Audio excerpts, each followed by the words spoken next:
If you want a 1 in a million team, you need to be a 1 in a million coach. Welcome back to Mindset Monday. I'm Gene Zanetti, your coast-to-coast mindset coach from Winning Mindset, bringing to you great tips on how to be the best coach possible. So I just spoke at the Nike Football Coaches Convention that was over in Bethlehem, Pennsylvania, and we spoke a lot about what can you as a coach do specifically to bring your team to the next level. So I'm going to hit you with some quick tips, simple things you could do. First of all, take a genuine interest in the kid. They got to know that you genuinely care. What are their interests? What do they like? What do they dislike? What are their hobbies? So you got to get inside the kid's head. If you want to bring out their best performance, you got to show them that you actually care. Okay? Now that might be difficult. You might have a huge team. College football team might have 90 players. So how do you do that? You do what they do. They break it up. Different coaches have different players. So if you have assistant coaches on the team, have them get to know the different athletes. Now, if you're the head coach, you're going to want to know your starters. Your starters, those are the people you got to know. But even the people who aren't starting, they're very important because there's injuries that can happen all the time. People quit the team unexpectedly. Things happen. Life happens. And all of a sudden you find someone who's not your starter is now your starter in the biggest competition of the season. So make sure you know your athletes. What do they like? What are their dislikes? Ask them about their life. Kids can tell pretty quickly when all you're asking them is questions about the sport. So it's basically just becomes, what can you do for me? Right? It becomes more of a business interaction, right? And I get it. Most of the time we do have to be brief and businesslike, but we got to make it a point, even if it seems a little awkward at first or if it seems a little forced. You got to make it a point to ask people about their life, find out about their family, ask them about their family, ask them about their, things that they're doing. So that's important for a coach. That's important for a business owner. That's important for a manager of any kind of company. We got to genuinely care about the other kid. Kids can sense if you don't care about them. And they'll run through a brick wall for someone who does care for them. But someone who doesn't, if they get a sense that the coach doesn't really care for them, they'll just basically do the bare minimum that coach wants. So you want to be a 1 in a million team, you got to be a 1 in a million coach. It's not easy. Next, you got to know certain things about the athlete in terms of mindset, what makes them tick. Especially your starters, you're the head coach, but you want to know this about everyone on the team, even if you got to get the assistants to do it. What are certain things that help you mentally? What do you like? Like what brings out your best mentally? What can I say to you before a competition, during a competition, those kind of things? Do you like a more vocal coach, a less vocal coach? Do you want more yelling? What is it? What is it that you like? You also need to find out from the kid what turns them off mentally or what might inadvertently hurt them mentally.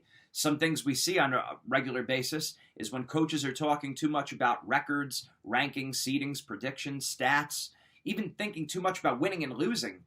That's when kids sometimes turn off. Now, that's not every kid, but a lot of kids, that's what it is. My point to you as the coaches, find out what works for them mentally, what doesn't work for them mentally.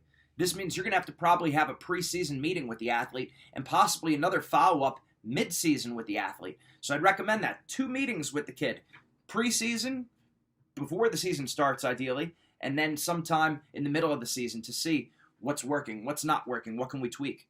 Okay, you need to know what's helping them and what's hurting them. So you're going to want to throw out some examples. Our Coach's Mindset Guide does this. It helps you so you could start, it generates the conversation. You want to make this an ongoing conversation with your athlete. Next, you need to find out how sensitive the kid is. Every kid's a little bit different. Some kids want to just be told what to do. Tell me what I got to do. Be, quick and to the point. Some kids like that. Other kids prefer more the sandwich approach. You give a compliment, you give the critique, and then another compliment at the end.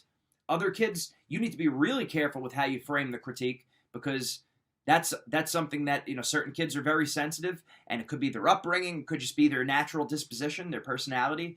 But you have to be real careful with those kids, but you still got to critique them. Letting the kid know, actually saying to the kid, I care about you. Now, it doesn't have to be all the time. I'm not saying you want it to be some kind of corny, kumbaya all the time or something like that. But certain kids, first of all, everyone likes to be told that they're cared about. So that's that you tell all your kids. Certain kids, though, need to be told a little bit more. If you're a parent, you know what I'm talking about. Where certain kids, you got to be a little bit more sensitive to those people. Okay, and if you do that, they'll give you a great result. So certain kids, you got to let them know more frequently, I care about you. I just want what's best for you. So you got to know the kid's sensitivity level. You got to take time. You got to think about the kid. You got to say what's going to help them, what's not going to help them. How sensitive are they? You have to actually ask yourself as a coach, and the assistant coaches that take some of the other kids, how sensitive is this kid? What kind of critique would work the best for him or her? Okay, so you have to know how to give a critique. As an example, I love pizza. When I go fishing, which I haven't done too much in a while, but when I go fishing, I don't put pizza on the hook. You have to put bait on the hook. Why? Because I need to serve it to them. I need to serve them what they like to eat. It's the same thing with giving a critique. You need to give the critique. The critique is very much a receiver-dependent thing. You're trying to get this to stick in the athlete's mind. So you need to say it in such a way that they're going to receive it, that they're going to listen to it, that they're likely to internalize it, which means it can't just be a general approach to all the kids. You got to work with their sensitivity level. So you got to fish with what they're going to bite. So you got to give the critique, but you could frame it in a way that they're going to digest the best. Okay? Next, you want to know, how does the athlete want to be treated right before they compete? Some athletes like to be fired up. Some would prefer you to talk to them about anything other than the sport. A lot of athletes want that. They want a coach to just joke around with them, smile, make me laugh, don't talk about the sport. Other kids would prefer maybe one or two key technical points for them to do before they go out there to compete. So you need to know, for that kid, what do they like? What works for them? How do they want you to treat them before they compete? Or do they want to just be left alone? A lot of kids just want to be left alone.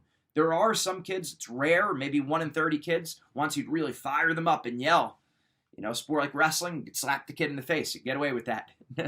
Right? But that's what the kid prefers. But that's not everyone.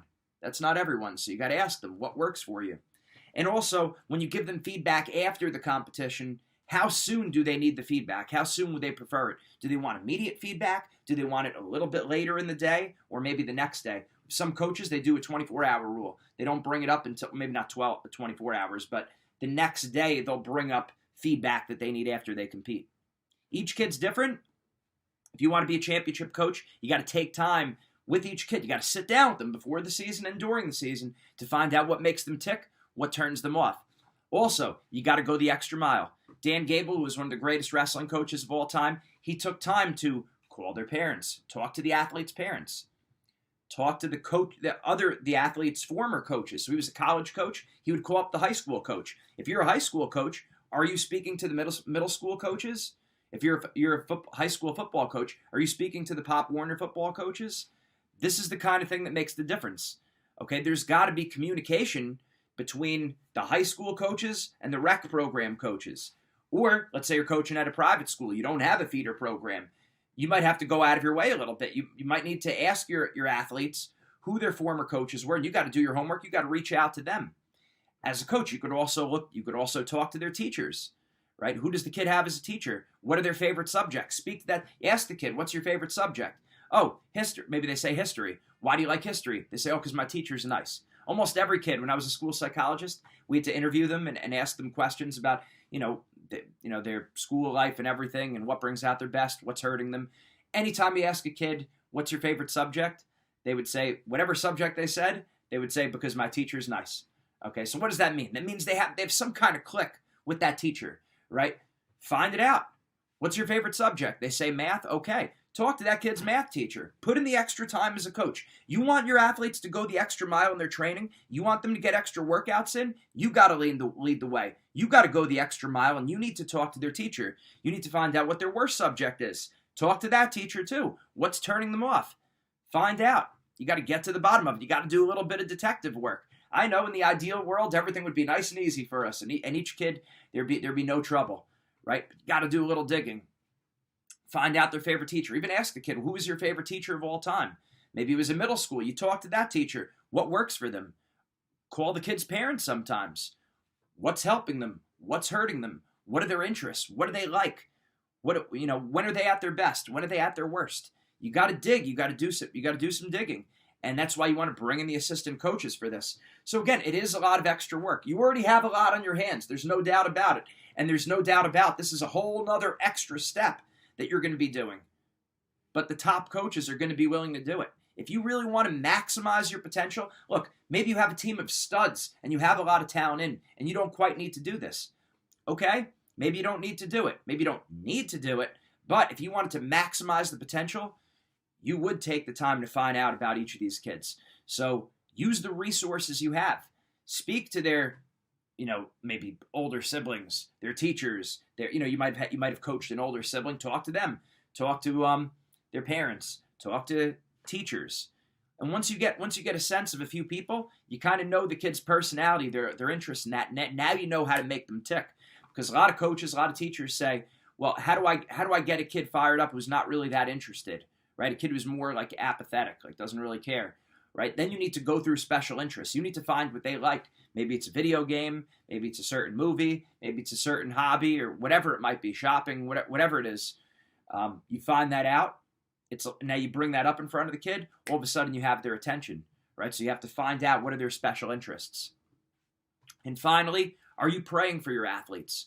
A lot of coaches talk a great deal about, hey, I'm a believer, a big person of faith. Are you praying for your athletes? Are you taking time to pray? Are you asking the Lord to help them, to heal them, to heal their families? It's very important. You got to be doing that.